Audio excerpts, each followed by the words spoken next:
1970, we sure we did the forefront. Knowledge for service, for sure we did the work. Auditorium to basement of our faculty of law. We did represent, stand tall anywhere we go. Work hard and we shine, commitment, dedication. Neurosurgery, comedy, music, Nollywood. SOTK, Dr. Core, MC Casino.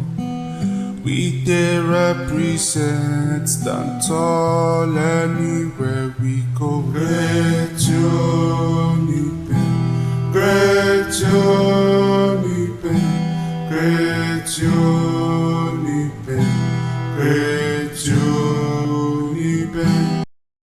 Hello viewers, welcome to another episode of the Uniben Alumni series. Established in 1970, the University of Benin has continued to produce globally competitive graduates who are making marks in different endeavors. The institution also plays a big broader role in the development of other institutions, especially within the southern part of Nigeria. The Uniben staff are regularly sent on loan, in quotes, to nurture other institutions, either as academic or administrators. On this episode, one of such dutiful ambassadors of the University of Benin is Professor Andrew Tafamel, whose knowledge is serving other institutions, which is in line with the motto of our institution, knowledge for service. Thank you, Professor Tafamel, for joining us today. Thank you very much. It's my pleasure. Thank you, sir. Let's start from the beginning, the very basics, sir. You have your BSc in Business Administration from the University of Benin. What influenced your choice of business administration? What made you go for business administration? Oh, that's a very good question. But let me start. I actually started with a different course, not business admin. Okay, from Uniben as well. From Uniben, yes. In 1993-94 academic session, I was given VTE, Vocational and Technical Education. Okay. Under the Faculty of Education. Okay. And then, when I got into that department, we were doing typing and shorthand. Okay. As part of the courses. I remember one Mr. Ayanduba, he was the head of the department then. Toward the end of that session, I went to him and told him, sir, I can't cope with this course. I want to read accounting. And the man said, no problem. Toward the end of it, I should bring my interfaculty transfer form. Okay. That was going to transfer me to whatever he's going to sign me out. But toward the end of that session, I struggled to get the form because I came from a humble background. My father was a photographer. My mother was a market seller.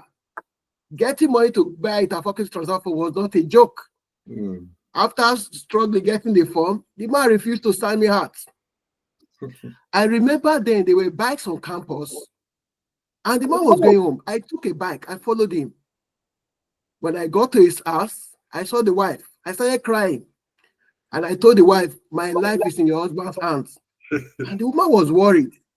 She said, my son, don't worry. I will talk to my husband the following day. I should come back. The following day, I went back to the same house, and the wife told me, my son, no account should you come to this house again. That if you have anything with my husband, go and settle it in his office. That was my last hope. And it was about 2 weeks to exam. I was still between education and social sciences then. Yeah. And then what happened? I now struggled to get foolscap paper and a pen. I wrote a letter to some persons in University of Benin. One of them was Professor Felix Evodage Okeme. He was the DVC Academics. I also wrote one to the Vice Chancellor, Professor Andrew Tafamel. I also wrote one to Professor Obiora. He was the DVC Administration. This one, there was no money to type the letter. I used my pen to write the letter to these different persons. I also wrote to the then Dean of Education and to the then Dean of Social Sciences. What was the content of my letter? I told them, please, I want to read a course I can excel. I want to read a course I will be very happy with. But you know what? Nothing happened until a week to the exam, first semester exam of the 200 level, 94, 95, or the 95, 96 academic session. I was just asking myself, what should I do? A thought came to my mind, I should go and write down again because I was confused. Until one day, about 7 days to the exam, I went to VCO, Vice Chancellor's office. Specifically, I went to the DVC Academic's office. And when I got there, the secretary said, well, you have been transferred to business admin. And they gave me a letter of transfer. When I saw the letter, I was not happy because I told them I wanted accounting. And the secretary said, get out of my office. And when I went out of that office, somebody came to me at the entrance of that VCO and said, Andrew, what's your problem? If you want to become an accountant, after this first degree, go and do ICANN. And that was actually, it made a lot of sense to me. And I took the interfaculty transfer form. I was told to submit one to whether the dean's office in social sciences, to the education and what have you. I submitted. And then the next question was, where do I get people in 200 level business admin so that I can prepare for the exam? I started going from H1 to H4. Fortunately, I saw a guy in 200 level business admin. I said, my name is Andrew, please, can I get your notebook so I can go and photocopy? He actually gave me notebook. I went to the back, made photocopies, and then I started reading. And then after the exam for that 200 level, I was one of the best students. And they started asking me, who is this Andrew? Some person thought I went to UDSS. Some thought I went to Edo College. Some people thought I went to ICC. A friend came to me, 200 level business admin guy. I said, Andrew, tell me the secondary school you attended. I laughed. I said, well, I attended at Duo Secondary School. He said, where is that school? I said, it's off Aoshi Road. That's how I got into business admin 200 level. And then from there, I knew that from a humble background, I just needed to succeed. Because in that letter I wrote to the DVC Academy, I said I want a course I will excel. I want a course I will be the best. And it actually turned out. I graduated as the best student in business admin. Yeah. And from 200 level, 300 level, I was the best student. Final year, I was also the best student. And that's I love business admin, and there is no regret reading business admin as a course. Okay, that's what I actually wanted to ask, because your initial intent was to study accounting. Did you finally find fulfillment studying business administration? In short, business admin was the best course. If I have opportunity to come back to Uniben, I will still read business admin. Because the likes of Professor Iyayi, Professor Bonifo, Professor Enrique, Professor Nebunebo, there is no comparison. They were people that gave us the stuff. Okay, Prof. You said the content of your letter to the VC and the DVC that you wanted to study a course which you were excel in. And what was the plan after graduation? Did you, because you went into academic, was that the plan? Was that the excel you wanted to excel? Okay, well, coming to the academy, I never thought of lecturing. Okay. I actually wanted to work in a bank or just work in an oil sector. That was what I wanted. Yeah. But then, after my graduation, I was posted to Kogi State, where I did my NYC orientation. Okay. And towards the end, I applied for redeployment. In the history of NYC, I was posted to Edo State, my own state of origin. Yeah. I was posted back to Edo State. And when I got to Edo State, I told my dad there, I said, let me just stroll down to Uniben. As I got to Uniben, I saw Professor Dimowo. And he said, Andrew, what are you doing? I said, sir, I'm looking for a way to do my primary assignments. He gave me his complimentary card, wrote at the back of it, and said I should see the chief of staff to the then vice chancellor, Professor Andrew. And then, as I took the complimentary card to the chief of staff's office, I was sent to Eguada said, then the NYC Secretariat Office. From there, I was posted to business admin. I became the first graduate from that department to serve in the department. You came back home. I came back home. Yes. So you going to academic, was that because I think according to you got you joined the services of the University of Benin in 2002. Right. Yes, graduate assistant, and you rose through the ranks to become a professor in 2019. How fulfilling is academic for you? You're a researcher, you have done a lot of work when it comes to academic. How fulfilling it is for you? To be frank, coming to the academy was the best thing that can ever happen to me. It gave me impacting lives, touching lives was the best thing. Probably if I had gotten into the banking sector, I would have been fulfilled. If I've got into the oil sector, I'm sure there wouldn't be any fulfillment. But coming to the academy, impacting lives, teaching students, imparting knowledge was actually a great thing that can ever happen to me. There is no regrets. And when I look back, I just say, this can only be God. This can only be God. Because those people I thought, actually I started right from the NYC, right from 2000 when I ended my NYC. From 2000 to 2002, before I got my employment as a graduate assistant, I was lecturing. I was just doing all the lecturing job. And there was this fulfillment. Going to class to teach students, following those mentors, Dr. Dimo was there, going to class, teaching statistics, principle of management was something that I enjoyed. Yeah. Okay. Still talking about your academic, Prof. When your professorship was announced and when you got your PhD, which attracted more joy to you? First, I would say both of them. You know why? Because for you to become a senior lecturer, I needed a PhD. Without a PhD, you can't become a senior lecturer. Yeah.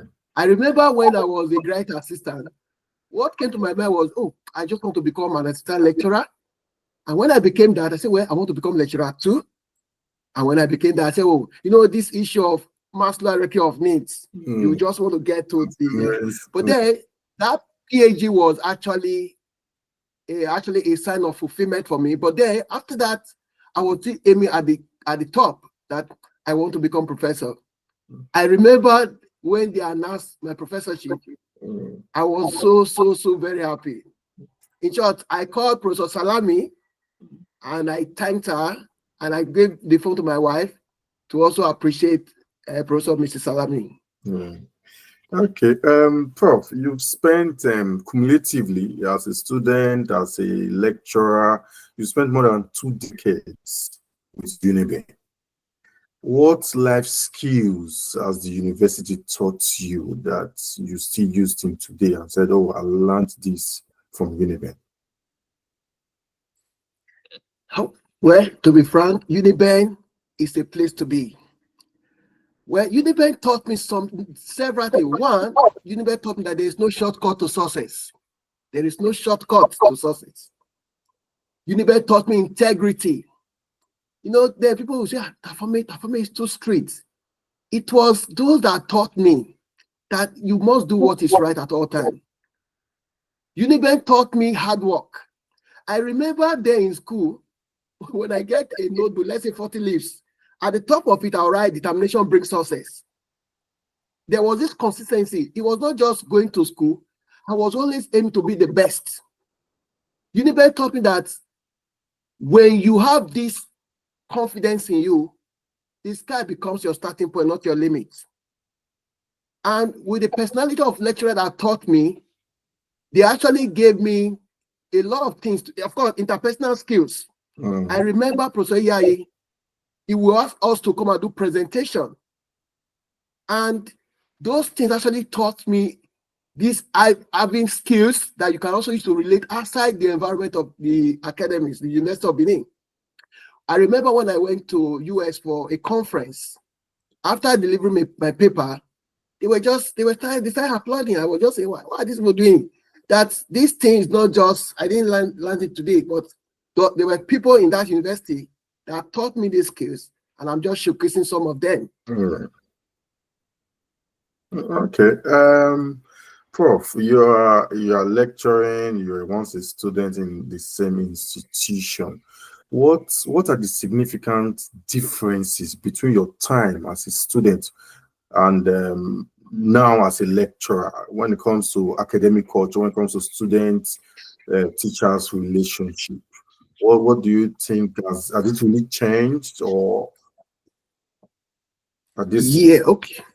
Well, I would say during our time when I was a student, there was this student-teacher relationship. Of course, it's still there today. It's still there, but I remember those good old aunts.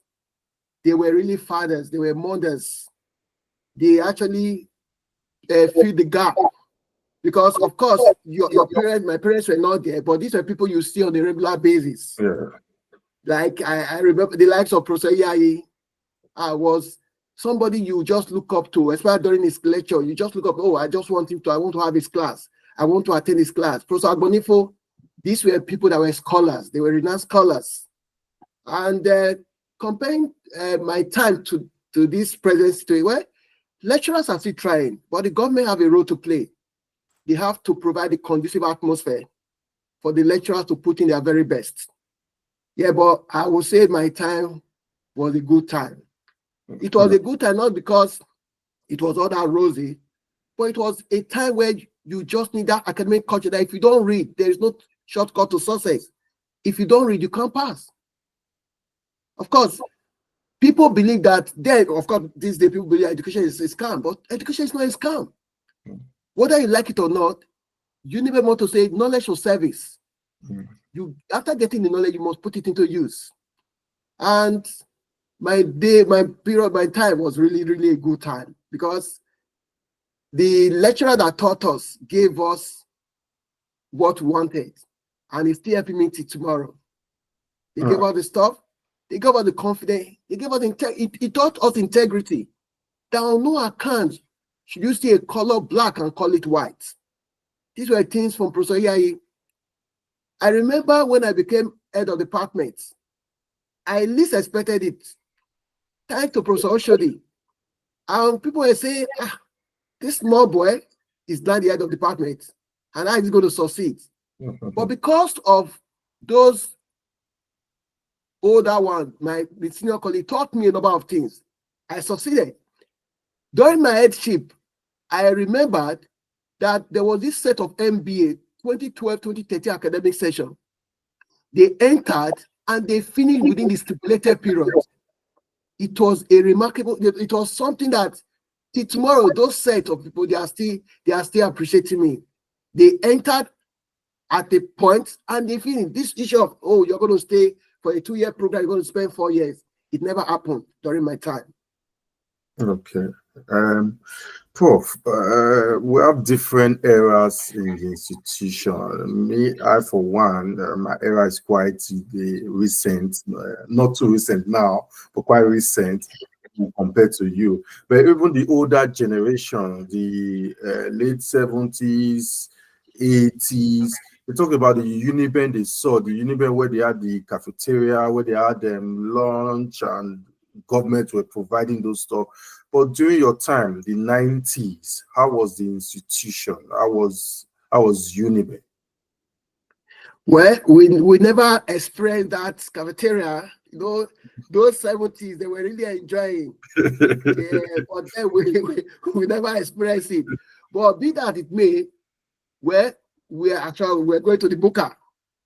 I remember then, let me share this experience. I remember then, my reading room was just the Faculty of Agric, the first lecture theater.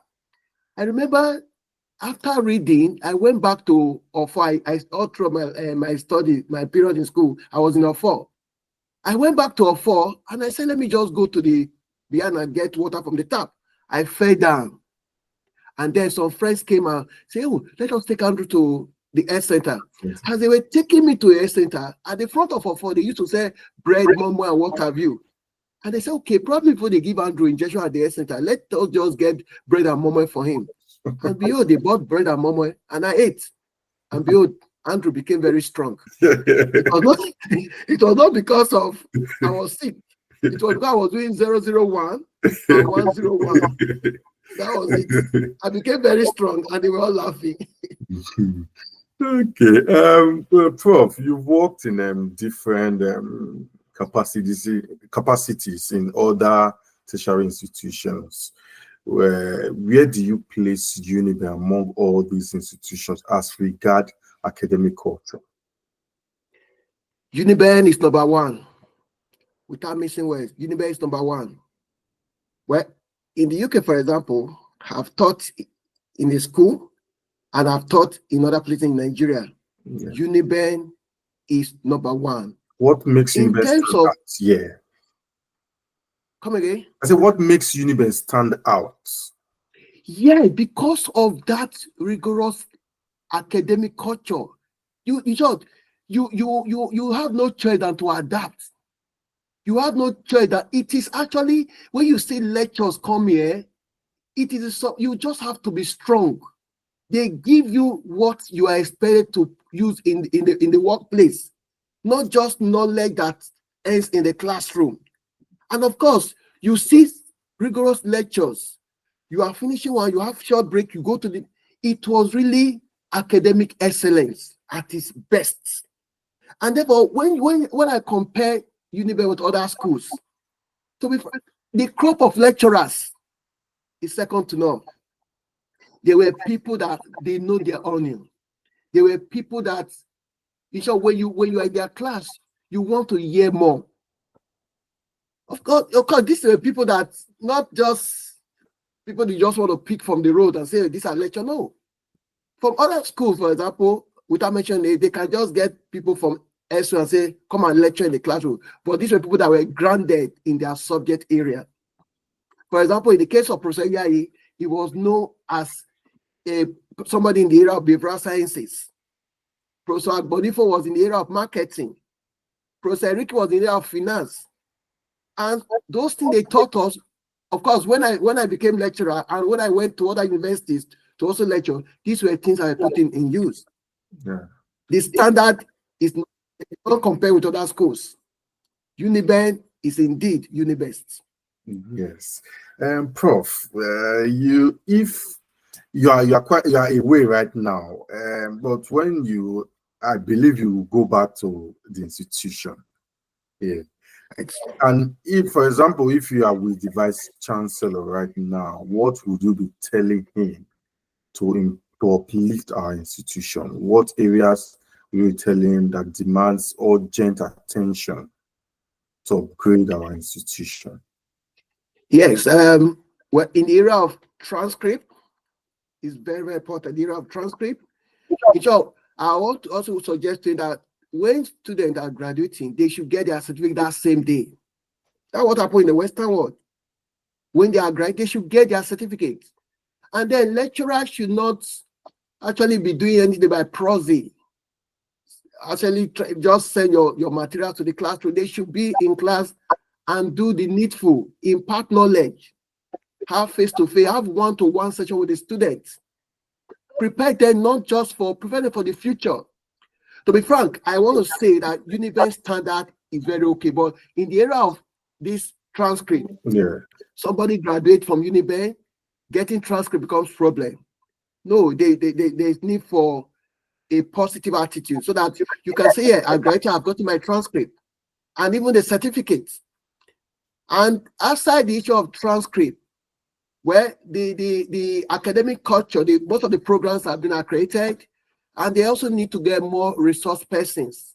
They need more staff. I remember in our time, these were professors. But these days, you find out that they hardly recruit again. There are people that are good when it comes to the classroom, but because there is embargo on recruitment, nothing is going on. These are people that should come and also contribute to the system. The government should leave the embargo on recruitment so that we should have people. This issue of teaching is a calling. It's not meant for everybody. Therefore, those that have the calling should be brought to the classroom and let them impart their generation. Okay, thank you for that, Prof. Lastly, during the course of this interview, I believe if we have been taking note of the number of times you have mentioned the late Professor Festus Iyayi, is countless already. He's a national hero, someone that actually put the spotlight on the government to do the needful when it comes to the welfare of our teachers, our lecturers. And you yourself, you have been part of ASU, especially at the branch level as former official. The recent election was held at our university, which a new national executive National president emerged. Um, what are the expectations of lecturers from this new dispensation? Well, the government, they are not really taking when it comes to the tertiary institution with respect to academia. The government, federal government, they are not paying attention to them. In short, let me first of all talk about the monetary aspects. I don't think a professor earns up to 700 a month, 700,000 a month. It's not up to. Education is a center of any development, whether you like it or not. And of course, there are a lot of outstanding issues that we expect that with this new national president, the federal government should have a meeting. There are backlog of issues that have not been resolved. And government should actually put priority on education, the health sector. They just have to do that. Because when you talk about development, there's no development without the educational sector. There's no development without the health sector. Therefore, whatever issues, I remember when I was in ASU, the welfare secretary, I remember the federal government, there was an embargo. They said, if we don't sign, we are going to lose our job. Professor, I remember he told me, he said, Andrew, don't sign. And I was also preparing to go and lecture in a secondary school. Because if I was not in the executive, probably I would have signed. But because I was in the executive of ASU Uniben chapter, he told me, Andrew, don't sign. And I made up my mind also sign. Governments have not given the attention to the educational sector. No other people are not putting their best. A lot of issues need to be resolved. Remuneration, for example, conducive atmosphere, facilities that need to be, in short, gone with those days. In the Western world, blackboard and water is not of no use. They should provide facilities for lecturers to be able to deliver their lectures and let the students get value for their money. Government are not doing anything. They just have to turn a new leaf. Thank you very much, Prof. It was wonderful having you on the show. I really appreciate you for creating time to be part of the show today. It's my pleasure to be here on your program this afternoon. Thank you very much, too. Thank you, Prof. I've been speaking with Professor Andrew Tafamel, the Professor of Business Administration. Professor Tafamel graduated from the Department of Business Administration in 1998 as a best graduating student and later joined the services of the institution in 2002 as a graduate assistant. Later rose through the ranks and became a professor in 2019. Continue to subscribe to our channel, bringing more exclusive interviews of Uniben alumni. Bye for now. 1970, we sure we did the forefront. Knowledge for selfish, for sure we did the work. Auditorium to basement of all faculty of law.